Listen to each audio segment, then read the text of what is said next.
Welcome to The Explainer. Today, we're diving into a really profound journey of learning within the American Baha'i community.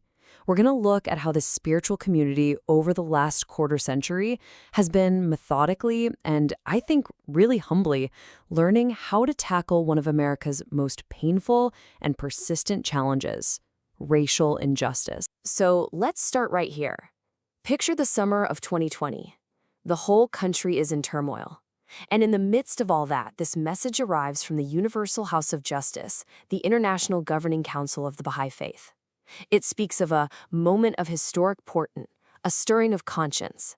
This wasn't just a statement, it was a recognition of a pivotal moment, and it really set the stage for a much deeper focus on putting the principle of racial unity into action. And you have to remember, this call to action didn't just come out of nowhere. The 25 years leading up to it were really tough.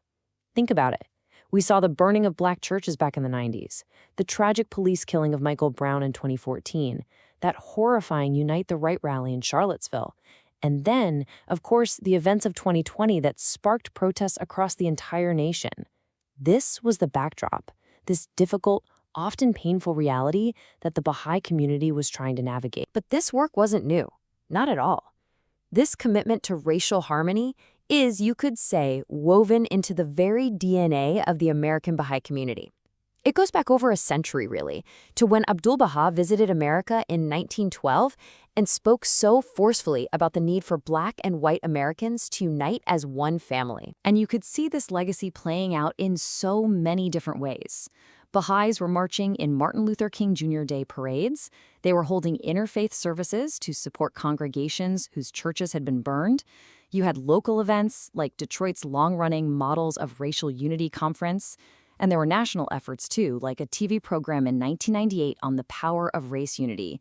A really beautiful milestone was the opening of the Louis G. Gregory Baha'i Museum down in Charleston, South Carolina, a true beacon of hope in a city so tied to the history of slavery. And we're not just talking about small gatherings here. To give you a sense of the scale, in 2002, the Baha'i community in Houston was actually asked to lead the city's Martin Luther King Day parade. That event drew an estimated 300,000 people. It even got national TV coverage. So there was this real, visible engagement happening. But here's the thing, and this is a really crucial turning point. Despite all this good work, an honest assessment began to emerge. The Universal House of Justice noted that these efforts often fell into a cyclical pattern with fits and starts. You'd have this big burst of energy and activity, which was great, but it often wasn't sustainable and didn't involve everyone. It would kind of flare up and then die down.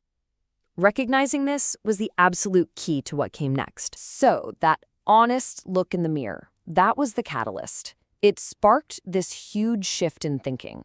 The community started to consciously move away from just doing a series of well-intentioned but separate activities and move toward building a coherent, systematic framework for action. This was all guided by a series of global plans that are all about building our capacity for long-term change. So, what did this shift actually look like? Well, at its core, it was a totally new orientation. Think of it this way. The old approach was often about inviting people one by one to come and join an existing Baha'i community with its own culture. The new approach, well, it's about taking the spiritual teachings out to whole populations so that people can use those tools for their own progress on their own terms to investigate for themselves. It's a fundamental change in perspective. And one of the most powerful elements in this new framework is the Junior Youth Spiritual Empowerment Program. It's a global effort, but it's applied locally, and it focuses on that critical age of 12 to 15. The whole idea is to help young people sharpen their minds, build a strong moral compass, and learn to analyze the world around them, including destructive forces like prejudice, so they can become agents of positive change in their own neighborhoods. And what holds all of this together? It's this beautiful, simple concept known as the twofold moral purpose. The idea is that our lives have two interconnected purposes. One is to work on our own spiritual and intellectual growth, to become better people. The other, just as important, is to take that growth and contribute to the transformation of society. Your inner life and your outer life of service become one. Okay. So you've got this new framework, this fresh way of thinking, these powerful tools. What happens next? Well, the community started to forge a more unified path forward, really learning how to apply these principles together at every single level of society. And what's so amazing is how everything started to connect. You could see it happening at the grassroots, in neighborhoods like one in the Carolinas, where the focus was all on community empowerment. At the same time, at the national level, the Office of Public Affairs was engaging in the public conversation about race through things like the Advancing Together Symposium.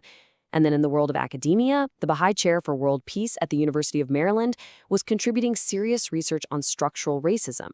It all started working in concert. So let's zoom in on what this actually looks like on the ground. That community in the Carolinas near a historically Black university is just a fantastic example. Efforts led by local students sparked this wave of action. Junior youth saw a need around literacy, so they started a lending library and began reading to the younger kids. And out of that same spirit of service and talking together, a community vaccination clinic came about, and an effort that got more than 90 pairs of glasses to people who needed them. The community itself started to see its own needs and create its own solutions. So when you look back at these 25 years, it's really clear this isn't about reaching some finish line. It's not an endpoint. It's a story about deepening a commitment, about learning how to move from just having a beautiful aspiration to taking systematic, collective action that can actually contribute to real, lasting change. It's a continuing journey. And what's so amazing is that this whole journey connects back to a vision that was laid out by Shoghi Effendi, the guardian of the Bahá'í faith, way back in 1938. He wrote about a time when the community, after working on these issues within itself, would be called upon to help eradicate such evil tendencies from the hearts of all their fellow citizens. The systematic learning of the last 25 years, it's seen as a direct preparation for that incredible long-term responsibility. So, as we wrap up, I think this whole story leaves us with a really powerful question to sit with. In a world that's always looking for the big, dramatic gesture, the quick fix, what if the real healing for society's deepest wounds, like racism, doesn't come from that at all? What if it comes from this kind of patient, humble, systematic work that empowers people to transform their own communities one neighborhood at a time? Thank you so much for joining us on The Explainer. If you found this look at the intersection of faith and social action valuable, please do press that subscribe button. That way you'll get alerts whenever we have new content to share.